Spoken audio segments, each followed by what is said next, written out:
안녕하세요. 태양광 발전 사업의 모든 것 무료 컨설팅 전문기업 하이존TV입니다. 태양광 발전 사업 추진 시 부지 선정은 사업의 성패를 결정짓는 매우 중요한 요소입니다. 따라서 부지 선정 시에도 여러 가지 사항을 고려해야 합니다. 이 부분 저희 하이존TV와 함께 자세히 알아보도록 하겠습니다. 먼저 부지 선정 시에는 사업 현장에 속한 지역이 지리적으로 일사량이 충분히 보장되는 곳인지 반드시 확인을 해야 합니다. 일사량이 풍부한 지역일수록 발전량이 증가하는 것은 당연하거니와 한전에 송전하는 전기의 양이 많을수록 기대 수익도 올라가기 때문입니다. 당연히 사업 현장이 상습 운무 지역에 속한 곳이거나 방해물로 인해 음영이 생기는 곳이라면 복잡하게 생각할 것도 없이 무조건 거르는 것이 좋습니다. 또한 토지 위에 태양광 발전 시설을 설치하기 위해서는 개발행위 허가를 비롯해 환경영향평가 등 다양한 인허가를 득해야 하므로 해당 부지가 인허가 절차에 적합한 곳인지 사전에 확인을 거쳐야 합니다. 이때 각 지자체마다 상이한 도로 및 주택 이격거리 규제에 저촉이 되지 않는지 살피고 부지를 통하는 충분한 너비의 진입로가 확보되어 있는지 여부도 꼭 확인을 하셔야 합니다. 보통 태양광 발전 시설의 설치를 비롯해 향후 유지보수에 필요한 각종 장비와 자재를 수정하기 위해서는 최소 폭 3m 이상 포장이 완료된 지적도상 현황도로가 필요하기 때문입니다. 만약 진입로가 확보되어 있지 않은 경우 인근 부지를 추가로 매입하거나 지주에게 사용 승낙을 받아야 하는 등 번거로운 일을 피할 수 없습니다. 따라서 진입로가 없는 부지는 사업 후보지에서 제외한다고 봐도 무방합니다. 무엇보다 태양광 발전 시설에서 생산되는 전기를 판매하기 위해서는 한전과의 개통 연계가 꼭 필요합니다.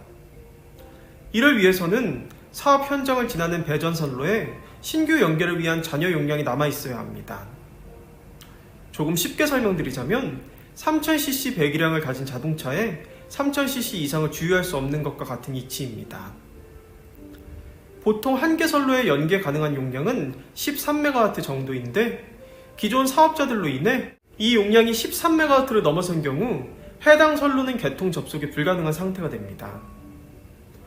물론 향후 선로가 신설되고 나면 순차적으로 연계가 가능하다고는 하지만 이를 위해 대기해야 하는 시간만 최소 1년 이상이며 만약 변전소 변압기 용량이 없는 경우에는 신설을 위해 최장 6년 이상을 기다려야 하므로 부지 선정 시 개통 연계 가능 여부에 대해서도 반드시 확인해야 합니다.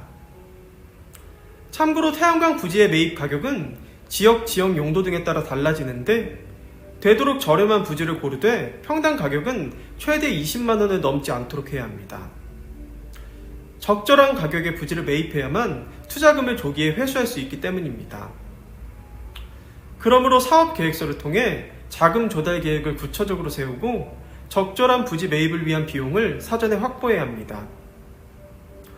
이처럼 태양광 발전 시설을 설치하기 위해서는 전문적인 지식과 경험이 필요합니다.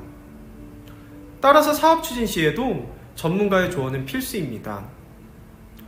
특히 태양광 발전 시설은 최소 20년 이상 장기간 운영되어야 하는 기기적인 특성상 시공업체의 기술력과 경험이 매우 중요합니다.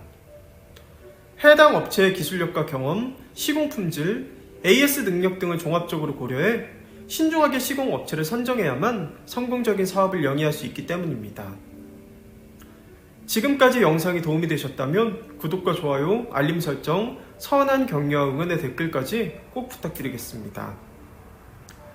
구독과 좋아요는 영상 제작에 큰 힘이 됩니다. 그럼 다음 시간에 더 좋은 정보로 다시 찾아뵙겠습니다. 감사합니다.